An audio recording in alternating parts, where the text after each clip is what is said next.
8th edition. I'm bluffing, I don't know which edition it is.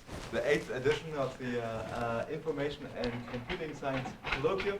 Today we have Alexandru Telea and Behrich to talk about visualizing the invisible. And so they said they both want to be speakers. We don't know what's going to happen, but let's hope it for the best. Okay. Yeah, so I'm Alex. This is Michael, indeed. And we also don't know what is going to happen, but something is going to happen for sure. Actually, the main reason we're here is to introduce what we are doing, to reflect upon how this could be useful for other things that you're working on, and therefore to foster possible collaborations. I think that's the main idea. So I'll take roughly the first part, and when, well, this will be pulled off me, then Michael will start. All right? Thank you. Sure.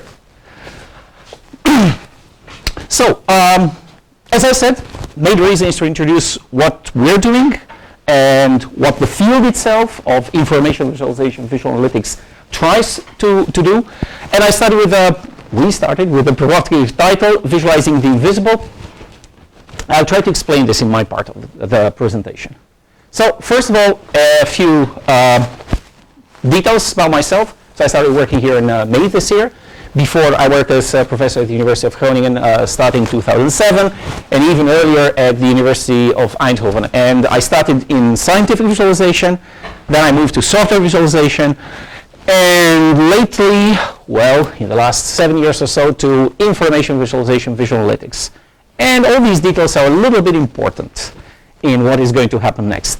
What you have here is a set of people that I worked with, PhD students, and of course, many of the results you'll see next are due to their hard work. Okay, so not me, but in general, in the field of visualization, people before roughly 2000, talked a lot about scientific visualization. So what was all this about? Long story short, because we're not going to insist a lot on this, on SciVis as it's called. Scientific visualization was about making pictures of reasonably large amounts of spatial continuous data. What means spatial continuous data, and why I'm underlying these notions? Data which is defined in 2D, 3D, less common 4D if you want time-dependent space, Euclidean space. Continuous in the sense that the data either came from measurements of actual physical properties, temperature, flow, pressure, and so on and so forth, density, magnetic resonance in scans, or data came from simulations of these types of parameters, quantities. So data was continuous. And there are lots of techniques developed here, starting with, of course, isosurfaces, streamlines, particle traces, glyphs, texture-based systems. A lot of things were done, and the field sort of stagnated post-2000. Well, around 2000, plus minus, give or take a few years, something else came in, information visualization. Well, where was the big difference? Well, actually, this was created very much by the much larger availability around 2000 of data over the internet. Now, the data was very, very different as we compare it with the SciVis data. We didn't talk about data measured on a spatial domain. The data did not have an actual embedding. It was not measured in 2D or 3D. It could be, for example, as you can see here, dots, nodes in a graph. In this case, these are functions, function definitions in a software system, and the little green lines would be correlations that connect these function definitions. Now, software is not defined in 2D. It's not defined in 3D or 12D. So, abstract. What you have here is actually a hierarchy. Hierarchy like a tree, a division of documents into subdocuments, even further, smaller pieces of a document. That's again not something spatial. And then, of course, high-dimensional abstract data, as Michael will talk more about, coming from machine learning. Okay, all this kind of data required new visualization methods, and people developed lots of methods for every particular data type.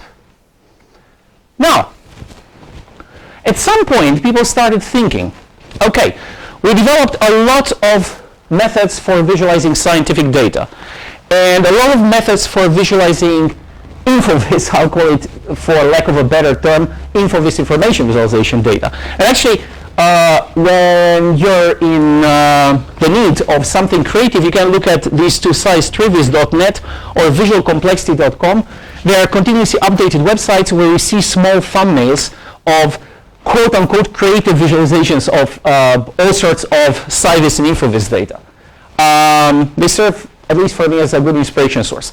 But if we look at all of these are scientific visualizations, these are information visualizations. Well, the question comes, what are the differences, what are the similarities? Why do we need to develop different techniques here and different techniques there? And, well, how can we at some point unify things? Well, why unify them? Well, because then, of course, you can reuse things. There's so much having been developed in this area that it sounds a little bit strange to start from scratch. I'm exaggerating. Of course, developing methods for this kind of data. If we could unify, then we could understand things better. We could explain things better because, again, there's a legacy here. And in the end, we could progress, and hopefully, that's one of the big goals in visualization, arrive at a kind of unified scientific view on how to depict data of any kind. Okay, now, I'm now going, because of course I cannot explain this idea towards unification for all kinds of data. I'm going to take one particular type of data set, InfoVis data, which is graphs. Now, of course, graphs works, everybody has a pretty good understanding of what these are data-wise. In my case, I see them for this slide in terms of a set of nodes which can have attributes of any kind of values, a set of relations, connections to other nodes, edges if you will, which again can have another set of attributes. And the idea is that from such a so-called attributed graph, you want finally to arrive at some kind of visual depiction of it. Now, of course, what you have here in between are a number of steps that you pass the data through. In terms of the visualization pipeline, that's the classical scientific pipeline set of steps that people work through to obtain a rendering of a data set. What you have first is a filtering stage. Is you eliminate things that you don't care about. You might aggregate other attributes and or edges and or nodes that you want to see as a whole. Then you have the most important step here, which is mapping, that is associate this abstract data living in this abstract graph universe to something concrete, spatial, whether it's a point, whether it's a shape, whether it's a color on 2D, or if you want in 3D, right? And then finally, now that we have all the original data into some Euclidean space, either 2D again an image, or 3D if we do a 3D rendering, then, well, we draw or render the data to obtain the final image that, of course, we can interact with and get insights in the original data. Now, this having been said, there comes an interesting complication, let's call it like this, big data. Now, for small graphs, what means small? In terms of hundreds or thousands of items meaning nodes and or relations, nodes and or edges, there are many specialized algorithms that work quite well. What do I mean by work quite well? Well, they produce images from which or with which you can solve various tasks related to this data. They actually show details of these graphs very well. But when we go to big graphs, what would be big in any sense of the word? Well, let's think of millions or tens of millions of items. I'll show some examples of these next. Are these really uncommon? Well, obviously not. If you look at a very simple task, software engineering, program understanding in software engineering, if you get a mid-size software system, it easily has tens of thousands of function definitions, if not hundreds of thousands of function definitions, and tens to millions of calls, relations between this. And a call graph, how functions call each other, is a very important object in software engineering. So how do you depict such a thing?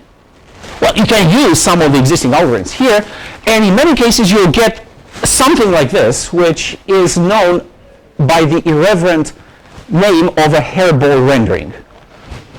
Well, of course, you can tune parameters. Sometimes it goes better, sometimes, but of course, this is kind of useless. So what can we do? someone might say, you talked about sci-fi. Don't we have the same problem in scientific data, in the continuous Euclidean embedded data? Well, not quite. And here is something that I find particularly important in trying to distinguish sci-vis from infovis and graphvis. But again, I take here graphvis as a particular example. Look at this. Imagine that you have a simple sci-vis object, a scan of bone, a bone fragment, right? Now, I render it here as a mesh with 80,000 vertices, points, okay? Now, if I simplify this mesh by using some of the existing mesh simplification algorithms out there, I get to this rendering of the bone. Now, as you can see, I did it a bit aggressively, so you can see the quality is not the same. But you understand that this object is, well, pretty much the same as this object, okay? There is some kind of continuous degradation taking place here. Now, if I only simplify it a bit by removing one polygon or one vertex, and then I zoom into a fragment of this where I did this removal, honestly, you'll not find the difference, right? Where is the difference between these two? Well, why that? Well, because in simplification, in data aggregation, in spatial continuous data, there exists something like graceful degradation. As I simplify very little, what happens is that the semantics of the data change very little. Of course, at some point, if I simplify too aggressively, this bone is going to turn into a cube or maybe even a single point, obviously. But that's only when I simplify a lot. If I simplify, maybe I said that, very, very little, then, well, the semantics stays almost the same. Now, take a graph, and let's do the same mental experiment for a graph. 80,000 edges, okay? What would be an appropriate simplification of the graph to 20,000 edges to preserve, you see the symmetry from here, that preserves the semantics of that graph? Of course, the near reaction would be, you have to tell me what the semantics is. Well, but here that was pretty easy to do. Here it starts being more complicated. But go to one extreme. Let's take such a detailed graph, and let's say I remove a single edge here. Would the semantics of whatever happens in here be the same as whatever happens in here? Well, we don't know. It really depends on the meaning of this edge. If this edge would be like transfer money from your bank account to my bank account and that edge gets deleted, then I'm not happy. Well, you might be, but I'm not, right? So this is not, to put it in more scientific terms, resampling and interpolation of this kind of non-spatial abstract data is not Lipschitz or Cauchy continuous. We can't have small changes in the data which affect the data semantics very slightly. Whereas here it is. So this is one of the problems we have nowadays in InfoVis and GraphVis for big data. So here comes actually the idea that I'm going to present by means of examples in the rest of the talk, because this is what I have pretty much worked on and what I want also to develop further on. Image-based visualization. What is the idea? Where is it coming from? What does it mean? Well, it appeared early on from a certain Jack van Wyk, who works now as a full professor at the University of Eindhoven, happened to be my PhD thesis director, promoter, who had this idea of, I have a flow field, and I'd actually like to represent this flow field not by arrows and curved lines and so on, but by a smooth space-filling texture whose structure is going to tell me how the flow field looks everywhere. And then the idea was developed to use animation. You can see the quality has improved. Multi-scale, that is, I can look at a signal on various levels of detail, and then it was applied also to surfaces, to 3D flow fields, and even to tensor fields. So essentially the idea says, if I have a 2D or 3D or 4D continuous Euclidean data set, I want to represent it by image-based techniques by creating an image where every single pixel conveys some kind of information about the data that projects to that point. So that works pretty well for this data. By analogy, what I've been trying to do, I want to show you a few examples, is the same but for InfoVis and GraphVis data. So here comes the key idea that underlies the next results. Well, if data is data, abstract data, InfoVis, is suitably mapped to a dense image space, then we can simplify it much as we simplify images. Or in other words, of course, up to certain extents, the simplification and the mapping means like projecting the 2D and drawing operators are commutative. I can draw a simplified version of the data And that should lead to the same effect, the same result as simplifying a full drawing of the data. Now, when this holds, this gives me a very powerful tool to do data simplification for abstract data. If I can map all that abstract data, draw it like in full somehow to the 2D or 3D space, obtain a very rich, large image, but then I can simplify that image. And then I can work in the 2D space for which I have image processing techniques, all the SciVis methods for simplifying continuous fields, finding features, enhancing features, so on and so forth. I don't need to reinvent those, as I would have to do it here. Right? Now, so there are a few methods exactly following this idea, image-based methods, to look at graphs. So that was the simplest method, also done here in the Netherlands around 2002-3 by Telea and Van Lieren at CWI. Said, well, if you have a very, very large graph, actually rather than trying to draw this graph and get the hairball, you know what? Draw a density plot of the nodes, possibly convolved, weighted with information about to how many other nodes they're connected, what's a certain value of a certain attribute, for example, security, number of failures, if there's a software system per node.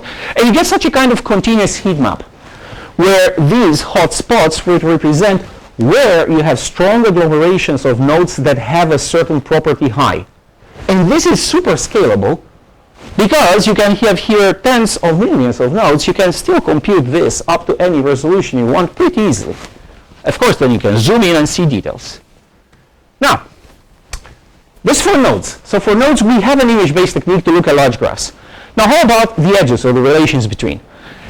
Now, there is an entire line of thought and line of research as well of edge-centric simplification, which now is known in visualization under the name graph bundling.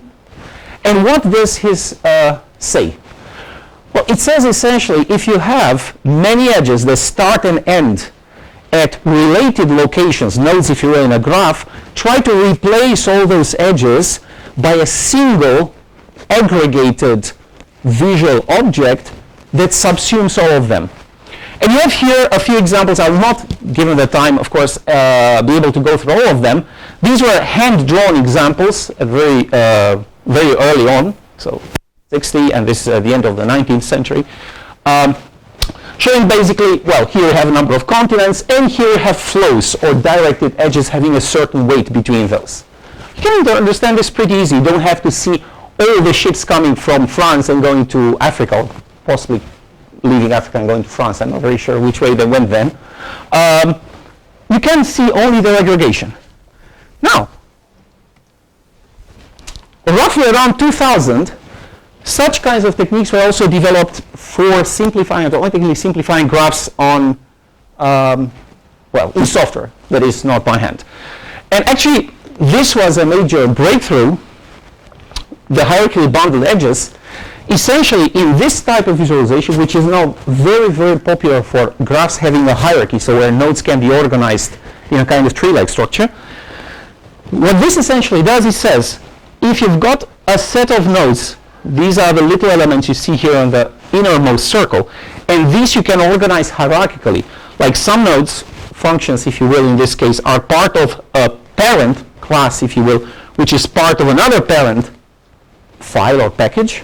Then take all the relations that start here and go to another set of nodes, which is part of another parent, get all these relations and group them together, as you would with flexible cables that connect to electric systems.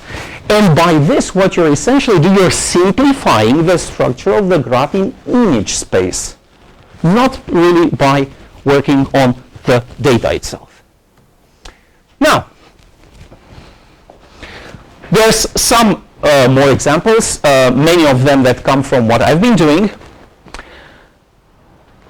But now what I want to do is not go through, as I said, all the examples. I want to point to some interesting analogies between SciVis, imaging, and graph drawing in terms of image simplification. So, first the applications. I told you already about this application. This for software engineering, very, very useful visualization. This kind of image actually shows you literally if a software system is modular or not. In other words, if you have spaghetti code in your system, you'll have relations connecting virtually everything to everything. So the kind of image you get in the center, I don't have one right now. It's a kind of unstructured, symmetrical, network-like drawing that does not have any structure. In this case, however, even if you don't know what the system is, if I told you that red means caller who calls and green is callee, element being called, you can already see, especially from a larger distance, because you aggregate better, you can see that this subsystem depends mainly on stuff here and stuff here, but not on stuff here. So if you want to re-engineer such a system, you know, for example, you can take out all this subsystem from the main code without creating a lot of problems in terms of dangling dependencies. You see this in one go. This is also an interesting example. In medical sciences, you have DTI, diffusion, tensor imaging, or better called tractography data, where you essentially compute out of MRI scans the approximate trajectories of neural fibers. Now, this is an incredibly complicated data set that has connections from, well, virtually everywhere to everywhere else in the brain that you can't look at, but if you were to bundle these fibers to simplify the connections, you'd get a kind of main skeleton or structure of the brain that lets you see its topology much better. And I'll come to this example a bit later, so I don't need to discuss it now. But what I wanted to convince with this slide is that this sort of image-based simplification of large graphs is useful and used in many application domains. Now, how can I show the simplified structure for such a graph? Let me take a use case and explain here again how image-based techniques do help. Imagine that you have this view. Again, it's a software system, and recall these are relations between various software elements. The yellow ones are function calls. The light blue ones are member uses, like some class uses a member of another class, and the red ones are type uses, like I inherit from a certain type, I meaning a software component. Okay? Now, if you see this image, and you're a software engineer, and you are interested in how subsystem A that starts here and ends here depends on subsystem B that starts somewhere here and ends somewhere here, well, you see, well, there is a very big set of what